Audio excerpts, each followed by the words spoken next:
Hey guys, welcome to the Liberal Hive Mind, a channel solely focused on exposing the abundant hypocrisy of the left. You realize it's a purposeful blackout, right? It's all being done on purpose, it's being done purposefully. They're hiding Kamala Harris for a reason, and the reason they're hiding Kamala Harris isn't really sophisticated, it's simply because, well, Kamala Harris is Kamala Harris's worst enemy. There is just so much baggage like I've mentioned previously, and the closer we get to election day, obviously, you got every internet sleuth that you could possibly imagine trying to dig everything up, and the juicy drops just keep on coming. So of course they're hiding Kamala. Kamala Harris and her very limited vocabulary, usually limited towards a couple words. Anything outside of the wheels on the bus go round and round is, uncomfortable territory for Kamala Harris when it comes to public speaking, and especially in the realm of debate and defending yourself. They know that she doesn't have the skill set to defend herself, to justify all the flip-flops, all the clips, all the things that she said, and so they're just hiding her. I just showed you guys this graphic in my previous video showing you just how, absolutely wild it is. JD Vance has done 59 interviews, meanwhile Kamala Harris and Tim Walz have done a combined 7, and there might even be a double count there because they did a joint interview together, so I guess they're each getting a point for that, and it, adds up for 2 instead of 1. So really, they've done 6 interviews between these two candidates, and it's so freaking obvious why, because they're running. They're running away from their radical record. Like I've said previously, the general wisdom when looking at general elections in the United States, somebody with this far left of a radical platform, in the past you would have said would never have a chance of getting elected. You simply cannot win a general election on a radical left socialist platform. And so obviously that's what they're trying to hide. And so here's another clip that gives us some deep insight into who Kamala Harris is as a politician. Let's just say this is what they don't want you to see because they know that this makes Kamala Harris unelectable in a general election sense. Let's have a conversation about that. We got some stuff to get into, so let's roll the tape. All right, folks, so we've already covered a couple of these clips, but I guess we're adding another one to the bank. We got another clip of Kamala Harris, and in this instance, from back during her time as San Francisco District Attorney, where she said something that, again, should be totally disqualifying as a presidential candidate. Responsible behaviors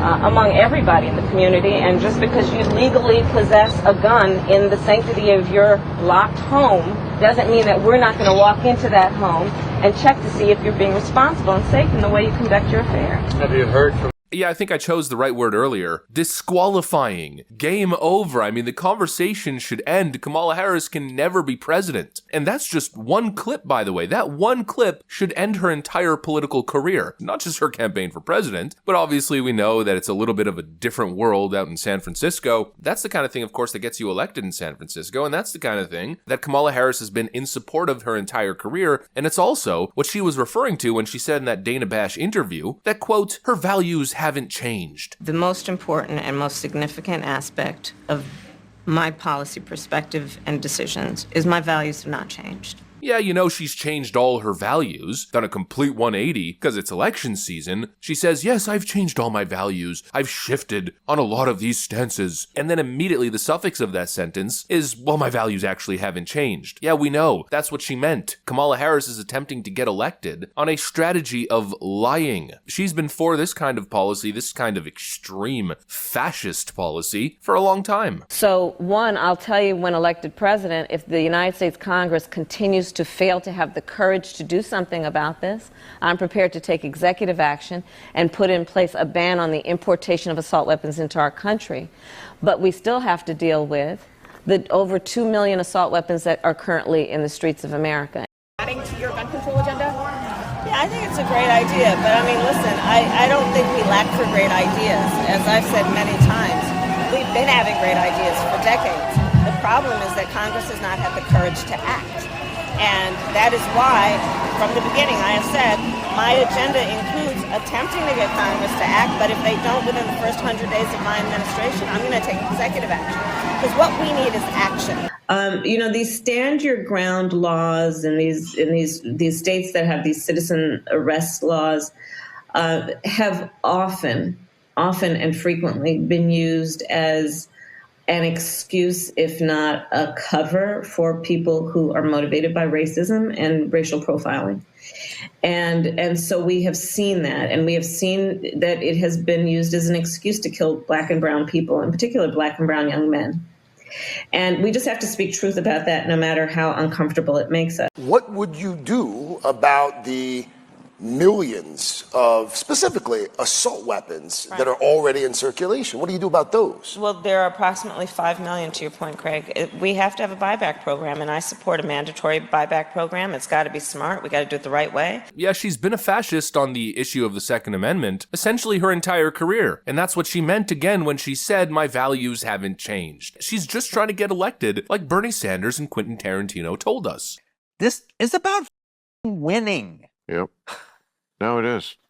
It's a mad dash, and she is running, and she's not stopping to stumble. And you know what? And there's nothing wrong with stopping this. I'm going to vote for her anyway, no matter what she says in a stupid interview. Exactly. So don't shit up. No, I don't think she's abandoning her ideals. I think she's trying to be pragmatic and doing what she thinks is right in order to win the election. She just wants to say what she's got to say to get elected, and then the moment she's in power, the executive orders are going to start flying. Now, of course, I'm sure most of what she wants to do is unconstitutional and won't work, of course. The Supreme Court's going to stop her. But the point is, do you really want this kind of a liar, this kind of a wannabe authoritarian leader as president of the United States? I mean, just think about it. They're talking about Donald Trump. He wants to be a dictator on day one. He doesn't believe in your rights, they say. They say that as they're shilling for Kamala Harris, who has promised she's going to take your guns away. You know, the one thing standing between you and total government takeover, the one thing standing in front of tyranny, an armed populace. Yeah, she doesn't believe in that. We also know their opinions on the First Amendment. I think we need to push back on this. There's no guarantee to free speech on misinformation or hate speech, and especially around our democracy. If you don't police your platforms, we are going to hold you accountable as a community. Yeah, Kamala Harris believes that the government should have control over speech and should dictate who gets to speak. She also believes that social media companies should have the authority to silence the President of the United States of America. I mean, she was calling for the banning of Donald Trump's account when he was the sitting president of the United States. That's how completely insane this person is on the issue of free speech, on the issue of freedom in general. Kamala Harris is a fascist. She is a left-wing authoritarian. She is obsessed with power. I learned, I think I was, 22 when I started that work. I learned that with the swipe of my pen, I could charge someone with the lowest level offense. And because of the swipe of my pen, that person could be arrested. They could sit in jail for at least 48 hours. They could lose time from work, and their family maybe lose their job. They'd have to come out of their own pocket to help hire a lawyer. They'd lose standing in their community. All because of the swipe of my pen. Weeks later, I could dismiss the charges, but their life would forever be changed. So I learned at a very young age the power. She's always going on and on about all the power that she has to ruin in people's lives through the power of her pen. She can ruin your life, and she says that on the backdrop of essentially exactly that happening. Them doing that to Donald Trump in this widespread lawfare campaign that we've seen against him as of late. And again, going back to the initial point of the video, this is what they're hiding from. This is what Kamala Harris is running from. Kamala Harris is running from her own track record. That's why we saw the scandal, or the alleged whistleblower scandal, where allegedly, the Kamala campaign told ABC News that they didn't want any questions relating to her time as district attorney in San Francisco because they know it's bad. They know Kamala Harris is extreme. They're trying to brand her as a tough cop, but she was a woke prosecutor who's advocating for nonsense like this. When I was Attorney General, I learned that the California Department of Corrections, which was a client of mine, I didn't get to choose my clients. Right, a client of the Attorney General. A client of the Attorney General, right. Of the Office of Attorney General. That they were standing in the way of surgery. For prisoners. For prisoners. And there was a specific case. And when I learned about the case, I worked behind the scenes to not only make sure that that transgender woman got the services she was deserving. So it wasn't only about that case.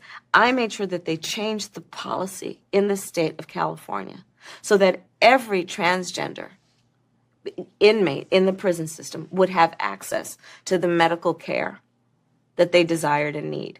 And I believe it was not only, I know it was historic in California, but I believe actually it may have been one of the first, if not the first in the country, where I pushed for that policy in a Department of Corrections. You know, she was that kind of a San Francisco DA, real woke, well, woke publicly, while secretly being obsessed with her prosecutorial record and fighting vehemently, fighting real hard to keep nonviolent offenders behind bars. But anyways, we're not going to get into that. The point is, she wants to run away from her track record because her track record is abysmal. It's far left, it's extreme, it's crazy, and it's just not relatable to most Americans. It's not what most people want to see represented in the Oval Office. That's why they've only done a combined 6 interviews. You know, Kamala Harris has a whole lot to answer for, and now she's got this to answer for, and probably more to come. The more she talks, the more she gets exposed as a liar. And so they've decided, obviously, the strategy is to hide her because she's a weak candidate. Holy frickin' moly, they did it before, but if they manage to get this woman elected based on no policy, hiding, and lying, then I don't even know what to say, because obviously, if we're talking about common knowledge, you know, general wisdom, someone like this shouldn't even be able to get on the ballot. Kamala Harris would never be able to get elected as Democrat nominee if she wasn't Joe Biden's vice president. Even the frickin' Democrats don't like her, but now she's supposedly on track to win a general election. I don't know. Either people have gone mad, or the media is simply lying, and Kamala Harris is a slow-motion train wreck in real time. I guess we'll have to see. Anyways, that's pretty much what I got for you guys. Hopefully you enjoyed this video. If you did, make sure to leave a like and possibly subscribe. Thanks for watching, and I'll see you on the next one.